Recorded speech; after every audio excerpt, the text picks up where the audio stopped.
there is a lesson no parent ever intends to teach. It doesn't appear in any parenting book. Nobody sits down with their child and says it out loud. But millions of children learn it anyway, quietly, gradually, through the accumulation of ordinary moments that their parents never thought twice about. The lesson is this: what I feel is not important. Not to the people who love me most. Not in this house. Not out loud. And the children who learn this lesson don't announce it. They don't come to you one day and say, "I've decided my feelings don't matter." They just stop bringing them to you. They stop crying in front of you. They stop saying, "I'm scared," or "I'm sad," or "something happened today that hurt me." They get quieter. They get harder to read. They get very good at saying, "I'm fine," in a tone that closes the conversation before it can open. And parents, looking at this child who seems to be managing so well, who doesn't make a fuss, who handles things independently, often mistake what they are seeing for emotional maturity. It isn't. It's a child who learned, through experience, that their emotional world was not a safe thing to share. Today we are going to look at exactly how that learning happens, not in dramatic moments, in the small, daily, completely ordinary ones. And if you have a child of any age, from a newborn to a teenager, this is for you. Because this lesson starts earlier than most parents realize, and the earlier you understand it, the more of it you can prevent. Let's start with the moment it begins. 1. It starts the first time their cry gets no answer. Before a baby has language, before they have any way to communicate except their body, they have one signal: crying. And crying, in the first months of life, is not manipulation. It is not a bad habit to extinguish. It is the only available channel through which a human being who cannot speak communicates need to the world. When that signal is answered, consistently, warmly, promptly, something is deposited in the developing brain. Not a memory, exactly. Something deeper. A biological expectation. The expectation that signals produce responses. That need, expressed, is met. That reaching out toward another person works. When that signal is not answered, when the cry goes on without response, when the distress escalates without connection, when the baby is left to self-soothe before their nervous system is remotely capable of doing so, something different is deposited. The expectation that signals don't produce responses. That need, expressed, goes nowhere. That reaching out doesn't work. Research from Harvard's Center on the Developing Child is unambiguous on this point. Chronic unresponsiveness to infant distress, not occasional, not imperfect, but consistent non-response, produces measurable changes in the architecture of the developing stress response system. The brain begins to down-regulate the emotional systems that generate distress signals because those systems are consuming energy for no return. The child doesn't stop feeling, they stop signaling, and eventually they stop expecting to be heard. This is not a parenting judgment. Responding to every cry is not always possible. Imperfection is not damage. But the pattern, the overall, repeated experience of whether signals are met or not, is shaping something from the very beginning. And the shape it creates is either, my feelings reach people, or my feelings go nowhere. 2. It continues every time you say, you're fine, before they are. Your toddler falls, they start to cry. And before they have taken a second breath, before their own nervous system has had a moment to register what happened, you say, you're okay, you're fine, get up. You are not being cruel. You are trying to help. You are trying to prevent them from catastrophizing a minor bump into a major drama. Your instinct is protective, and it comes from love, but here is what just happened in your child's brain. They were in the middle of an experience, pain, shock, the physiological cascade that follows a fall, and an external authority, the most trusted person in their world, told them that their experience was wrong. Not it will be okay, but you are okay. Present tense, right now, before they have had a chance to find out for themselves whether they are okay. This is a subtle but important distinction. It will be okay is reassurance about the future. You're fine is a correction of the present. It tells the child that what they are currently experiencing is not what they think it is, that their internal read of their own state is inaccurate, that the authoritative version of reality, yours, supersedes their direct experience. Children who receive this correction consistently learn to distrust their own emotional read. They learn to look outward rather than inward to determine what they are feeling.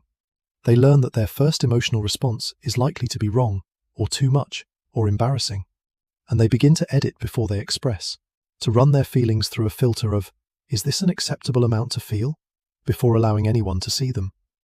Research on emotional invalidation in childhood, published in the journal Development and Psychopathology, found that children whose emotional experiences were regularly minimized or corrected by caregivers showed significantly higher rates of emotional dysregulation in adolescence, not lower. The suppression didn't produce stability, it produced a backlog, a pressure that had nowhere to go except sideways. Let them be not okay for a moment. 2 seconds. 5 seconds. That looked like it hurt. Then the reassurance. The sequence matters more than the words. 3. It deepens every time you change the subject. Your child comes to you with something. It might be small. A friend said something unkind. They felt left out at lunch. Something happened that they can't quite name, but that is sitting heavily somewhere in their chest. And you are busy. Or you are tired. Or what they are describing genuinely seems small from where you are standing. And you say, I'm sure it's fine, or don't worry about it. Or you redirect to something practical. Did you finish your homework? And the conversation moves on. Your child does not say anything about this. They move on too. But something was registered, not consciously, not in words, in the body, in the nervous system, in the developing model of what conversations with you are for and what they are not for. They brought something to you, and it didn't land anywhere. The space they opened got closed before anything could happen inside it. And next time, not immediately, but next time, and the time after that, the threshold for opening that space will be slightly higher. The calculation will run slightly faster. Is this worth bringing? Is this big enough? Will this go somewhere, or will it get redirected? This is how children learn to self-censor, not through a decision, through experience, through the gradual mapping of which emotional territories are navigable with this particular person, and which ones are not worth attempting. By the time a child is 10 or 11, this map is largely drawn. They know which feelings are welcome and which ones will be redirected. They know whether sadness is a safe thing to show you, or whether it will be minimized. Whether fear is something you can hold, or something that makes you uncomfortable and distant. Whether anger will be met with curiosity or punishment, and they act accordingly. And hey, if you've recognized something in the last few minutes that you didn't expect to recognize, stay with it. Hit like and subscribe, because the next part is the one that most parents find hardest to hear. 4. It solidifies every time their anger is punished instead of understood. Of all the emotions children bring to their parents, anger is the one most consistently mishandled. Because anger in a child looks, from the outside, like defiance, like a challenge to authority, like something that needs to be stopped. And parents stop it. Through consequences, through sending them to their room, through raised voices that meet raised voices, through the clear communication that this emotion, this specific one, is not acceptable. But here is what anger actually is in a developing child. It is almost always a secondary emotion. Beneath the anger, there is almost always something else. Hurt, fear, disappointment, humiliation, a need that isn't being met. Anger is the visible expression of something more vulnerable underneath. It is the emotion that comes out when the original, softer emotion doesn't feel safe enough to show. When you punish the anger without being curious about what is underneath it, you teach the child two things simultaneously. 1. Anger is unacceptable. 2. The feeling underneath the anger, the hurt, the fear, the need, is also unacceptable, because anger was how they were trying to bring it to you, and that got punished. Research from the University of Washington on what psychologist John Gottman called emotion coaching found that children whose parents responded to anger with curiosity, I can see you're really upset, what happened, rather than immediate discipline, showed significantly better emotional regulation, fewer behavioral problems, stronger peer relationships, and better physical health outcomes than children whose anger was consistently met with punishment or dismissal. The question is not, how do I stop my child from being angry? The question is, what is my child's anger trying to tell me? And the willingness to ask that question, in the moment when the anger is happening and it is genuinely inconvenient and you have things to do, is one of the most powerful things a parent can do for a child's emotional development. Because the child whose anger is met with curiosity learns something that stays with them forever. They learn that hard emotions can be brought to people, that underneath the storm there is something worth understanding, that they are not too much. 5. It becomes permanent when they try one last time and you're not ready. There is usually a moment, and parents almost never know it was the moment until much later, when the pattern solidifies. When the child, who has been testing across months and years whether this is a place where feelings are safe, makes one more attempt, brings something real, something vulnerable, something they have been carrying alone for longer than they should have been. And the response is the wrong one. Not maliciously, not cruelly, just not ready. A dismissal, a redirection, an "I'm sure it's not that bad." A visible discomfort that communicates more clearly than any words, "I cannot hold this." And the child closes. Not dramatically, not with a declaration, with a quietness that settles like a door being shut gently from the inside. And from that point forward, they manage alone. They become, to the outside world, a child who is handling things well, who is independent, who doesn't need much. And the parent, who loves them genuinely and deeply, does not understand what happened. Because there was no moment they can point to. There was only the accumulation of smaller moments, across years, that added up to a child who learned, as clearly as if it had been written on a wall, that their feelings were not the kind of thing that belonged between the two of them. This is not irreversible. Nothing about emotional learning is irreversible. The brain remains plastic. Relationships can shift. A parent who understands what happened and comes back, who initiates, who creates the conditions for reopening, who demonstrates through changed behaviour that something is different now, can rebuild what was lost. But it requires the parent to go first, because the child has already learned what to expect, and they will not take the risk of being wrong again without evidence that the evidence has changed. Go first. Say, "I don't think I've been good at hearing you. I want to try to do that better." Not once, as a practice, as a demonstration, repeated until it becomes the new expectation.